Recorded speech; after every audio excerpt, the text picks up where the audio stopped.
You're watching Car Babble. I'm Ewan, and this is the Nissan Navara in top spec N-Guard.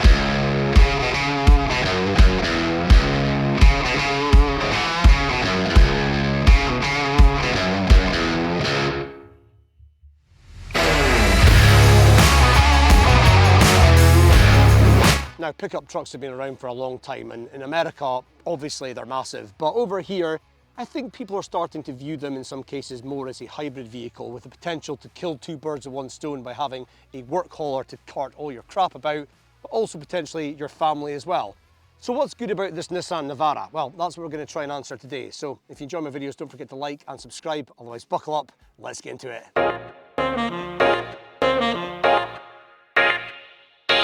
I don't want to spend too much time outside of the car because it's about to absolutely pish it down again. We're having biblical levels of awful weather in Scotland right now, but there's also a field of sheep beside me, so you're probably hearing a bit of that. However, some of them appear to have escaped and are actually wandering around this area, so that could get awkward. Anyway, let's talk briefly about the looks of the car because this is the very top spec. So the Tech Nut is the top kit spec, and then you get the N-Guard on top of that, which is this, and this adds a few extra touches that really make it look quite nice, I think. Black everywhere is the real theme. You've got black alloys, black wing mirrors, roof rails, side bars, roll bars, grille, everything is black. I think this looks really nice, contrasted with the white when it's clean. Really do think this is a good looking car compared to other pickups, but let me know what you think in the comments. Now let's look at the load bay of this truck, although I should really point out that the cover is actually bespoke. That was an extra that the person that has this car had it put on, and the roll bars as well, although they're black, so that goes really well with everything else that's black. But yeah, that gives you the privacy, but you obviously can get bespoke cabs and stuff that really make it into a massive covered load bay. But this one, that is really heavy, but I'd expect it to be. Once that's down, you have a really decent load bay. I'll leave some details about the exact dimensions in the description. But yeah, you've got big intrusions for the wheel arches, expect to see that as well. But this is a decent sized load bay, just like any other pickup truck. I can't really say anything else about it. Now, I haven't driven a lot of pickup trucks, so I don't want to sound too harsh here and saying that this maybe isn't as good as other ones. It maybe is on par with them. So I'm really trying to be full disclosure there. But compared to like a family SUV, if we're talking about load lugging, I would expect to see more space than there is in the back. It's good width-wise. You could get 3 people across here. There are 2 seats are really comfy. Middle one's a bit raised and still soft and squidgy, but there's almost no transmission tunnel. So you could comfortably do that. But I'm only 5'9", seats in my driving position. Knee room isn't fantastic and toe room isn't great, but then I've got my seat quite low. And yeah, headroom, yeah, it's all right because it kind of goes back up a bit here, but people over 6 foot will probably be pretty tight. What I don't like about the seats is they're really low to the floor and they're quite shallow, so you don't feel like you've got a lot of under thigh support and your knees feel like they're kind of poking up at you, even when you're my height. So I don't really think that's fantastic in terms of space. Got Isofix in our 2 seats, and it's with a little zip to get them, which I think is an okay solution. And you've also got pockets in the back of the seats, no center armrest, so no cup holders, and yeah, none of that there at all. But you do have a little recess here that's like a bottle holder in the door and a little bit extra space. Quite shallow, but you would get stuff in there, but it's plasticky and quite rattly. You've got a soft bit for your elbow, but it's quite far back. Overall, it's okay back here, but I've seen better in SUVs. Now, this isn't a premium car, so I'm not really expecting premium build quality, and that's okay, I'm fine with that. But what are the touch points like? Because that's all that really matters. This can be plasticky, it doesn't matter. Touch points. The steering wheel isn't really that good. It's very thin and it's kind of slidey, plasticky leather. I don't think it's very nice to hold in the hand, so they could have done a better job there. But the elbow points, that matters to me a lot, and the one on the door is really good, really soft and squidgy. You can hold the steering wheel at the same time whilst resting your arm there. The one in the middle, same, really soft, but it's really far back and it doesn't slide forward. So I can't actually use that and then also have my hand on the steering wheel. So I've not really thought that one through particularly well. Indicator stalks are pretty good quality, and the door close, yeah, that's decent as well. So quality is decent enough, and I'll try not to say that word again. Then there's the driving position, which I think is generally quite good. We're sitting on a bit of a camber while I'm filming this, so I do feel a bit like I'm kind of coming towards the middle, but it might just be that. But the seat's really comfy, and I do feel relatively square on to everything. This seat's got electric adjustment and lumbar support as well, so that's pretty good. Happy with that. Yeah, overall, I think you could do long journeys in this and not get out going, eh. Now, let's talk cubbies, because they're not too bad in here, actually. You've got a couple of nicely placed cup holders. And yeah, they're not very deep though, and they don't have any teeth, that's the only thing. So things could rattle about if they're not the right size of cup or bottle. You've got the central bit here, and it's got a cigarette lighter bitty there as well. And then you've got a space at the front for your keys and a USB and an aux port. The door bins are pretty big. You get a big bottle in there and a bit more space at the back, but they're not felt lined or anything, so things will rattle about quite easily in there. And then there's the glove box, which is opened that time, thank goodness. It's probably the cheapest glove box I've ever opened. It feels like it's literally just going to fall off every time you open it. So if you had a lot of weight in there, it might just come off.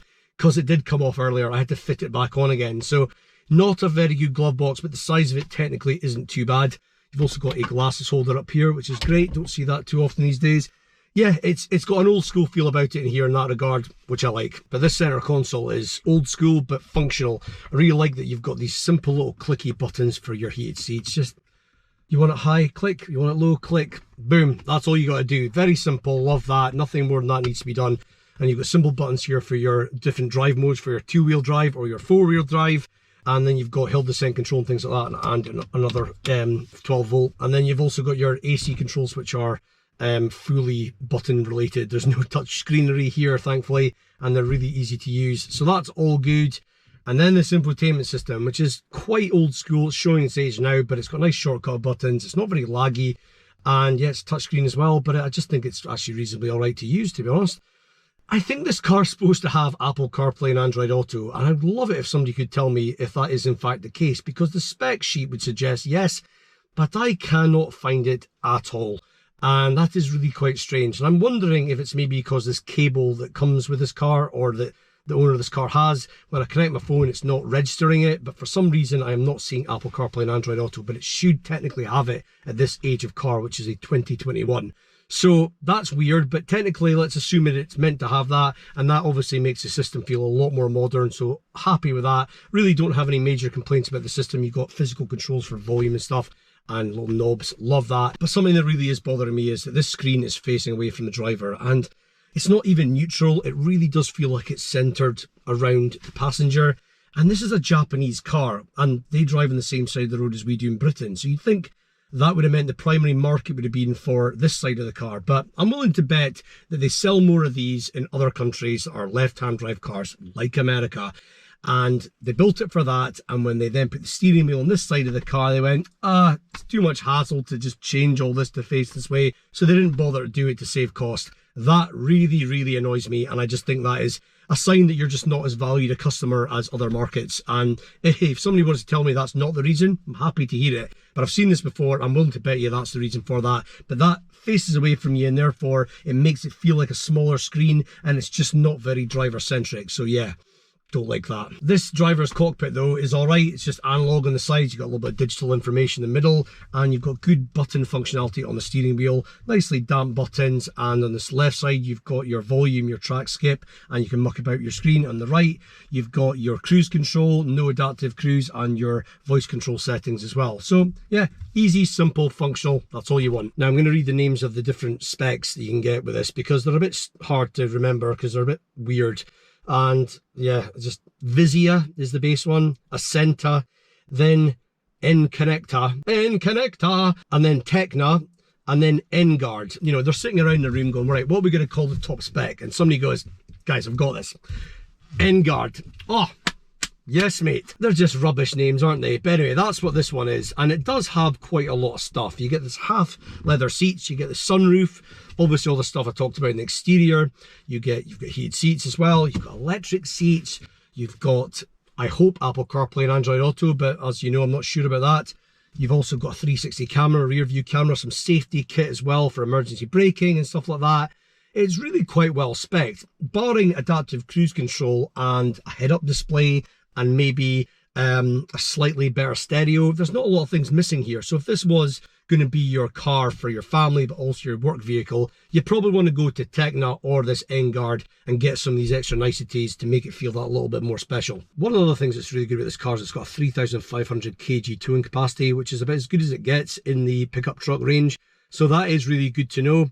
And it also has a 5-year, 100,000 mile warranty. And that really, really matters compared to some of its rivals. So if you're really, really worried about your pickup truck being unreliable, well, you don't need to so much with this thing, because it is going to be a longer warranty, but it's also quite a reliable car as well. It's not really like super reliable like a Toyota, but it's also not super unreliable like some others. So I would say this is a fairly dependable companion. One thing also to mention is this is the double cab, and so if you're going to cart family about quite a lot, then this would be the one to go for, because the King Cab gets better load space, but it gets a smaller back cab, and therefore it's not great for putting adults in the back. So if it's your working vehicle, that's more likely to be the one to go for. But the double cab seems to be probably the sweet spot because the load base is still decent. Now, if you're buying one of these new, you're going to be just shy of 40 grand for this spec car. But if you wanted one that was, say, a couple of years old like this one and had up to like 20,000 on the clock, you're going to be late 20s, like 26 to 29. And really, when you consider how much car you've got here, and if this is a hybrid vehicle, as I keep saying, and you're using it as your work vehicle, but also to cart family about, I think it ticks quite a lot of boxes. And value-wise, I just think when you compare it to certain rivals, like a Volkswagen product or a Mercedes product even, a lot more options are going to come into play. Whereas I do like that about Japanese cars. It's like, that's your spec, that's what you get, and it's easy to know what options you've got in your car, other than Android Auto in this case. But anyway, I digress. But yeah, this one really does feel like it's got quite a lot of kit, and it ticks quite a lot of boxes. You can have this as your family car and your work vehicle, and it will do most of the things you need it to, and that's why I think this is quite good value.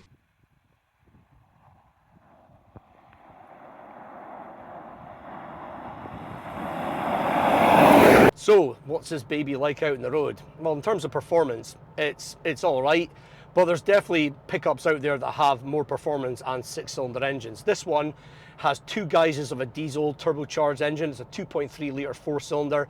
This is the higher powered version, and it has twin turbo, which makes a big difference, and you have 450 newton meters of torque and 188 brake horsepower. It'll do 0 to 60 in about 11 seconds. If you go for the single turbo, you only have 163 horsepower and 425 newton meters of torque, and that will go 0 to 60 in about 12 and a half seconds. So there's a wee bit of a difference there.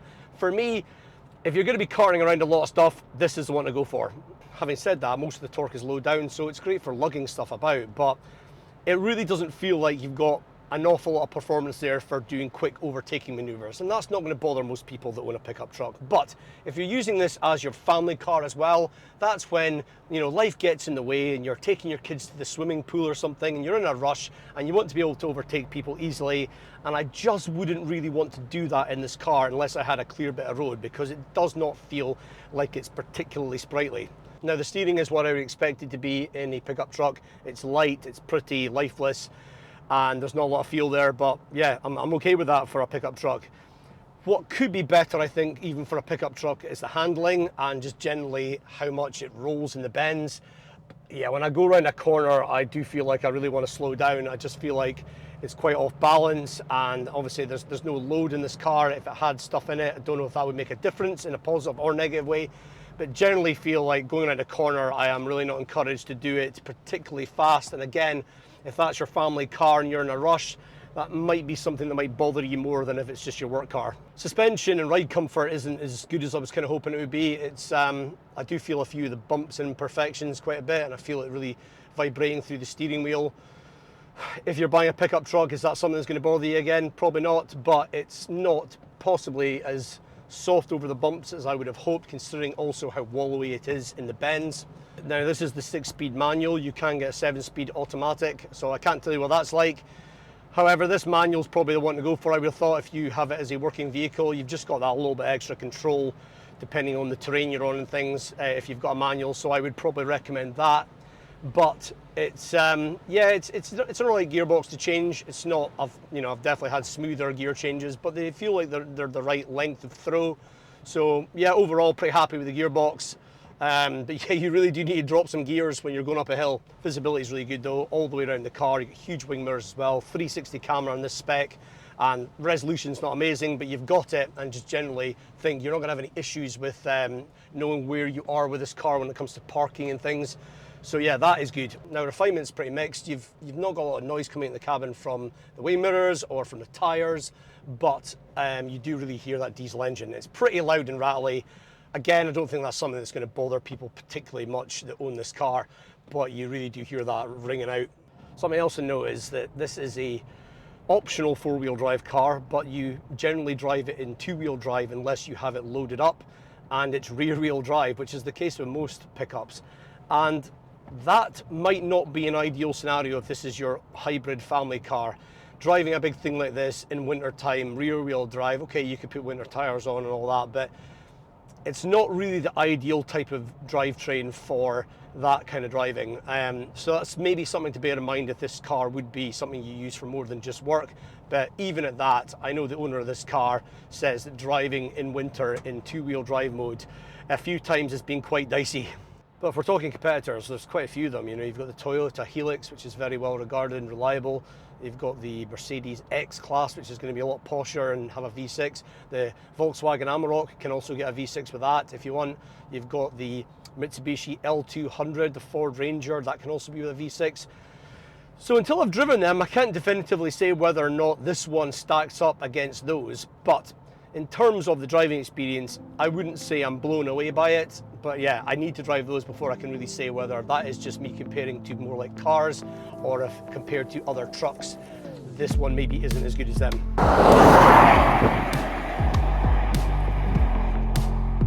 So final thoughts on the Navara. Well, if this is your work car and that's all you use it for, then yeah, I think it probably stacks up pretty well against most of its rivals. But if it's a hybrid car and you want it to also be your family car, I definitely think it's got quite a few things going for it. Yes, it's not the most spacious in the back for passengers, but it's got enough space for a couple of kids, or three even, no bother at all. The seats are super comfy. It generally is quite a comfortable car to spend time in. The technology's getting a bit dated, but it works. The buttons are simple and easy to use, and this spec, you get loads of toys, and it looks good. So if this was a car sitting on your driveway, you're not going to be embarrassed to say, that's my car. So overall, yeah, I think this is pretty good value for the money. But let me know your thoughts in the comments. If you enjoyed the video, please do give it a like and consider subscribing, because there's loads more coming up the channel.